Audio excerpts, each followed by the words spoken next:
प्यारे भाई लोग, मैं आया हूँ इधर अब्दुल्ला भाई के लिए मिलने के लिए, और वो हमको ऐसा सरप्राइज बोला, हम खुद शॉक हो गए कि ये सरप्राइज कोई भी शायद नहीं कर सकता है। लेकिन वो हमको बोला ये सरप्राइज सिर्फ तो सिर्फ ईद में होगा, वो भी पहला ईद, दूसरा ईद और तीसरा ईद। लेकिन मैं मध्य आप लोग को बताएगा कि सरप्राइज क्या होगा, ये हमको कसम दिया है, बोला किसी को नहीं बोला, हम लोग खुद आने को और उन लोग को देखने दो, वो सब वो वर्कर्स के लिए है। लेकिन हम भाइयों हम खुद शौक कर रहे हैं, हमको कैसा ये सरप्राइज आप लोग के लिए करता है, वो भी इमारात में और दुबई में।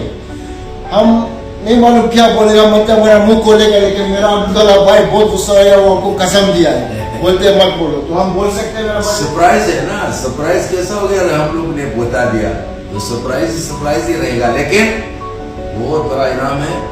और हम और हमारा भाई बुसरूद इंशाल्लाह पावर शारजा भी वहाँ मेरा साथ इंशाल्लाह। किधर ये जगह में होगी? 3 जगह में हो जाएगा, अलगोज में, गोज 4 में, और जबल अली में, और सोनापुर में, जो हम इसका नाम है महेसना सोनापुर। सुना मेरे प्यारे भाई लोग, जितना सकते आओ उधर, वो बड़ा बड़ा सरप्राइज हम लोग बताएगा और दिखाएगा और देगा भी। शुक्रिया मेरा भाई।